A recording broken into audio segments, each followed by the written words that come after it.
스티브 잡스가 스마트폰의 시조세라고 인식되고 있지만 잡스 형님도 일단 한 수 접고 들어가는 사람이 있는데요. 글로벌 파운드리 업계 1위 왕자에 오른 TSMC의 창업자이자 반도체 업계의 대부님이신 모리스 창이 없었다면 스마트 세상은 꽤나 늦어졌을지도 모르겠습니다. TSMC는 엔비디아 퀄컴과 같은 대형 설계 기업들의 반도체 수주를 비롯하여 애플과 같은 어마무시한 고객과의 끈끈한 관계 유지를 어떻게 할 수 있었을까요? 한때는 그런 기업이 있었어? 했다가 이제는 지나가던 개도 알 수도 있다는 세계적인 반도체 파운드리 기업 TSMC의 전설 모리스 창을 만나며 그 엄청난 역사와 화려한 행적을 따라가 보도록 하시죠. 반도체 기업의 종류는 삼성, SK 하이닉스, 인텔처럼 반도체 설계부터 생산 패키징까지 모조리 가능한 종합 반도체 회사 Integrated Device Manufacturer IDM과 반도체 설계 업체로부터 설계 도면을 받아 오로지 생산만을 전문적으로 하는 TSMC와 같은 파운드리, 그리고 스마트폰에 탑재되는 AP 칩인 스냅드래곤을 만드는 퀄컴 같은 자체 제조 공장 없이 반도체 설계와 판매만을 전문적으로 하는 제조 설비 시설 팹이 없다는 의미의 팹리스로 크게 나뉘죠. 파운드리 회사인 TSMC는 올해 1분기 기준으로 전세계 파운드리 시장 점유율 약 53%의 압도적 1위를 차지하며 반도체 칩을 대신 생산하는 위탁 생산을 하는 을기업이긴 하지만 전세계 빅테크 기업들이 설계된 반도체 도면을 제발 좀 만들어달라고 줄 서서 기다리는 그야말로 슈퍼 을이 되었습니다. 하지만 TSMC가 처음부터 이런 슈퍼 을이었던 것은 아니었는데요. 처음 설립된 1987년만 하더라도 세계 반도체 시장은 인텔과 도시바와 같은 미국과 일본 기업들이 장악하고 있었고, 반도체는 대만의 국가기관 산업은커녕 불모지에 가까웠지만 아무것도 없는 사탕수수밭에 반도체 공장을 세워 TSMC를 오늘날 반도체 시장을 호령하는 슈퍼을로 만든 장본인이 바로 모리스 창이었습니다. 1931년 중국에서 태어나 국민당 정부 아래서 자라난 모리스 창은 어린 시절 중국 국민당과 공산당 사이의 국공내전과 일본이 만주를 침략하며 벌어진 중일 전쟁을 겪으며 중국 여기저기를 피란다니는 혼란스러운 유년기를 보냈는데요. 18세가 되던 해에 미국으로 건너가 하버드대에 입학한 그는 당시 신입생 1000명 가운데 혼자만 중국인이었죠. 1950년 MIT로 옮겨가 기계공학 석사까지 수료하고 공대생 필수품인 공학용 계산기부터 자동차 가전제품 핸드폰 등에 탑재되는 반도체를 만드는 텍사스 인스트루먼트 TI에 58 개띠년 27살의 나이로 입사하는데요. 모리스 창을 눈여겨보고 있던 당시 CEO 패트릭 해거티는 말단 직원에 불과한 모리스 창과 매주 미팅과 전화를 하며 남다른 관심을 보였습니다. 회장님의 총애를 듬뿍 받은 모리스 창은 일하면서 회사 돈으로 박사의 꿈까지 도전할 수 있었는데요. 시험에 2번 미끄러지고 3수 만에 힘겹게 스탠퍼드대 전기공학 박사를 따낸 그는 스스로 밝히길 인생 최대의 좌절을 맛봤다고 당시를 떠올리기도 했죠. TI에서 배운 혁신과 성실이라는 기업 문화는 후에 TSMC에서도 중요한 경영 이념으로 자리 잡는데요. 27년간 장기 근속한 모리스 창은 승승장구해 반도체 그룹 사장과 회사 내 넘버 3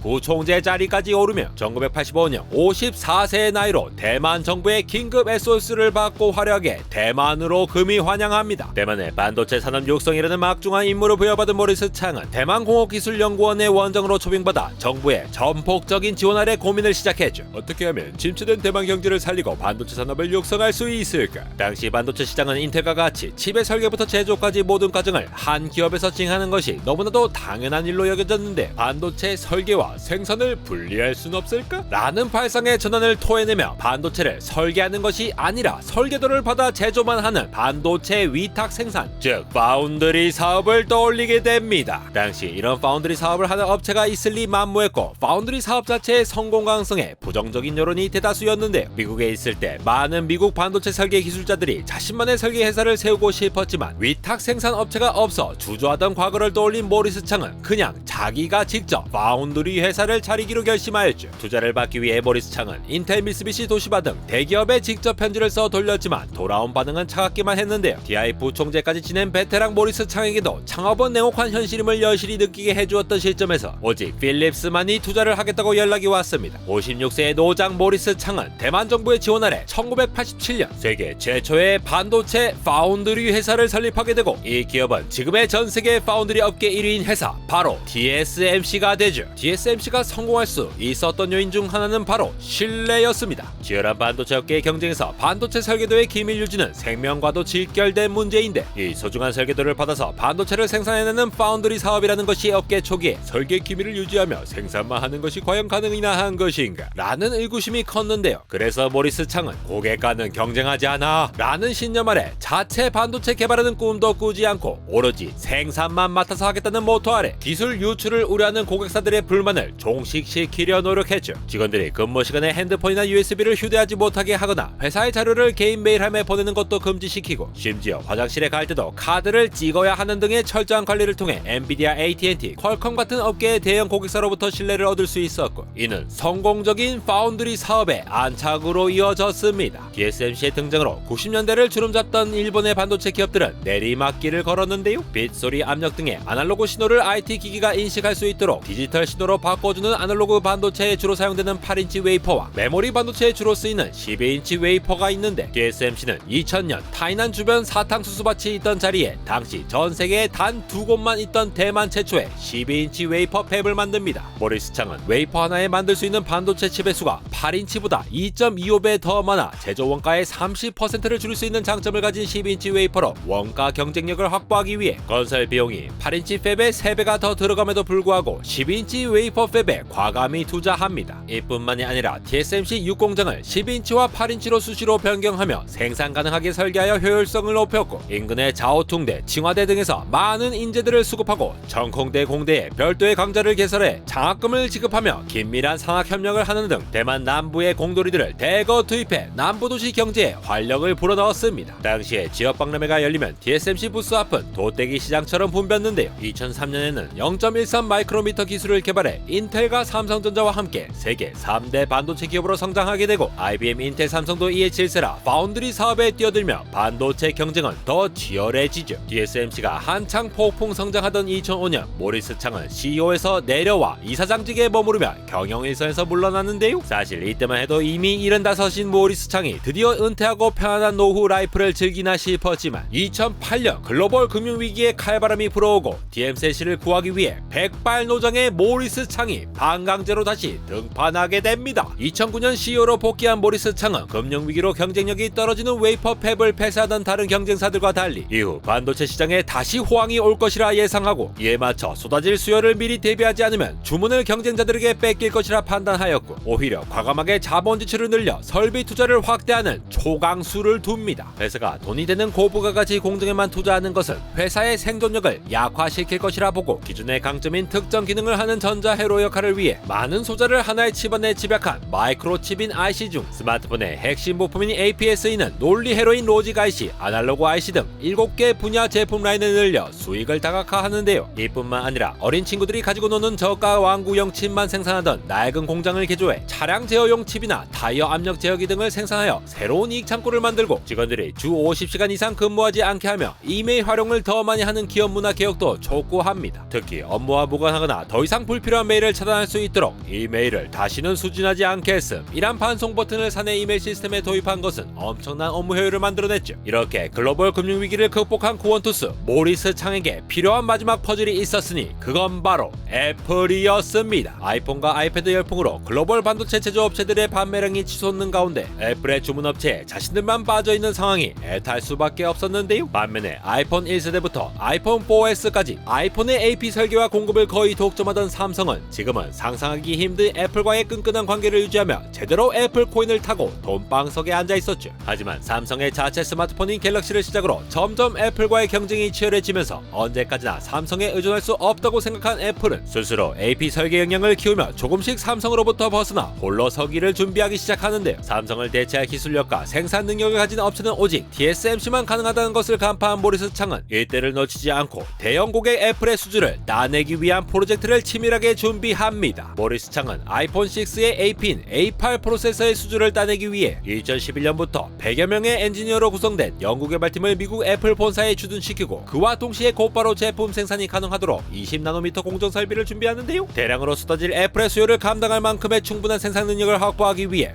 평소보다 두세 배는 빠르게 공장을 짓고 2013년 매출의 절반을 쏟아부어 20나노미터 제품 양산이 가능한 팹을 만들어버리죠. 애플의 주문을 받기 위해 가장 민감한 문제인 지적재산권 IP에 대비해 미리 애플에게 2년 이상의 신중한 검증을 받아 애플이 우려한 삼성과 TSMC 측의 특허권 분쟁을 사전에 차단했는데요. 그렇게 TSMC의 지적재산 핵심 IP 코어가 애플의 인증을 통과하여 애플 수주를 위한 모든 준비를 마친 TSMC는 마침내 2014년 아이폰 6에 탑재된 A8 프로세서 오더를 공식적으로 가져올 수 있게 됩니다. 애플의 A 시리즈, M 시리즈 등 애플 주요 제품의 반도체 칩을 공급하며 글로벌 파운드리 1위 기업으로 도약하는 전환점을 맞이하는데요. 애플뿐 아니라 엔비디아, AMD, 퀄컴 등의 반도체 업계의 큰손들을 끊임없는 신기술 개발과 안정적인 수율로 고객으로 확보하고 있는 이 모든 성과 뒤에는 언제나 모리스 창이 있었습니다. 이런 살아있는 레전드 모리스 창에게 엔비디아 CEO 젠슨 황은 당신을 만나지 않았다면 나는 작은 회사의 사장에 불과했을 것이다 라고 말하며 엄지척하며 리스펙을 표현할 정도였죠. 내일 모레 환갑을 바라보는 나이에 TSMC를 창업해 글로벌 파운드리 1위를 만든 모리스 창만의 특별한 비법 소스가 있었던 것일까요? 모리스 창은 TSMC의 경영 이념으로 성실성을 제일 먼저 내세웠습니다. 본인도 둘째가라면 서러운 성실한 워커홀릭이었던 모리스 창은 성실함이 이익을 창출하고 이것이 곧 고객의 충성도를 높이며 좋은 비즈니스로 연결됨을 강조했는데요. 과거에 비해 현재 세계적으로 CEO들이 교체가 빈번한 이유도 성실함이 부재하기 때문이라 꼬집었었죠. 오죽하면 업계에서 TSMC가 생산한 웨이퍼를 절개해보면 1인치마다 성실성이 새겨져 있다 라는 말이 있을 정도입니다. 모리스 창은 이런 자신의 성실함과 기업이 지켜야 할 도덕성 같은 기본 원칙들을 철저히 지키는 전형적인 원리 원칙주의자였는데요. 한 번은 자신의 아내가 지인들에게 선물하려고 회사 수천몇 건을 집에 가져왔는데 이를 본 모리스 창이 회사에 돈은 내고 가져온 거냐고 물어볼 정도였습니다. 시가총액만 수백조에 달하는 회사의 CEO가 수천몇 건 정도야 가져올 수도 있지 않소? 라고 생각할 법도 하지만 그저 비친 모리스 창 대부님은 회사의 직원들이 모두 아내처럼 생각한다면 회사가 어떻게 되겠소? 라고 아내를 나무라고 공과 사를 엄격히 구분해야 함을 강조하는데 기업의 횡령 범죄가 심심치 않게 보이는 요즘 해이해진 산업계의 긴장감을 불러일으키는 말이 아닐 수 없습니다. 또한 모리스 창의 참된 인성을 보여주는 일이 있었으니 2017년 경제잡지 포브스에서 선정한 세계 100대 경영사상가상을 받기 위해 미국으로 가야 할 때도 당일 아침 9시에 늘 하던 회의를 하고 밤 10시가 되어서야 미국으로 상을 받으러 나갔는데요. 다음날 오전 11시에 잡힌 회의에 참석하기 위해 새벽 1시 비행기를 타고 대만으로 돌아와 기어이 회의에 참석했습니다. 아내는 무리한 일정이니 회의를 미루면 안 되겠다고 말렸지만 원칙주의자 모리스 창은 나 하나 때문에 100명의 스케줄을 바꿀 수 없어 라고 말하며 너무 성실한 거지 아내를 너무 싫어한 거지 모를 놀라운 모습을 보여줬습니다만 부하 직원들이 인성과 성실성에 탄복했을지 몰라도 좀 징하다 싶을 것 같긴 합니다. 모리스 창은 2017년 엔지니어 출신의 후계자 2명을 각각 이사장과 총재로 승계하며 2018년 87세의 나이로 기나긴 여정을 끝마치는데요. 나의 항문기는 60세부터 시작되었다 라고 말하며 남들은 은퇴하고 사업하기 힘든 나이라는 편견에 맞서 오히려 지혜와 경험이 쌓인 60세가 사업하기 딱 좋은 나이라고 말하며 은퇴를 앞둔 직장인들에게 한 줄기 빛이 되었습니다. 최근에도 TSMC는 3나노 칩 양산 고객으로 애플을 필두로 인텔, 퀄컴, 미디어텍, 엔비디아, 보르드컴, AMD 등의 굵직한 기업들을 확보하면서 여전히 파운드리 업계에서의 독보적인 위치를 지키고 있는데요. 이 같은 TSMC의 고공행진은 레전드 모리스 창이 없었다면 꿈도 꾸지 못했을 거라 생각하니 스마트폰을 쓸 때마다 이제는 애플의 잡스형이 아닌 TSMC의 모리스 창 대부님이 먼저 떠오를 것 같기도 합니다. 최근 반도체 기술과 투자 경쟁은 국가적인 안보 경쟁으로까지 치닫는 상황에서 국가와 기업을 막론하고 시대를 이끈 인물들에 대한 기록은 언제 들어도 대흉군이 빵빵해지는데요. 끝도 없이 작아지는 초미세 공정 경쟁 중에 이게 과연 인간이 만들 수 있는 것이 맞는지 믿을 수가 없는 세상에 살고 있는 지금 넷플릭스 UFO 다큐멘터리에서 외계인이 만들었다는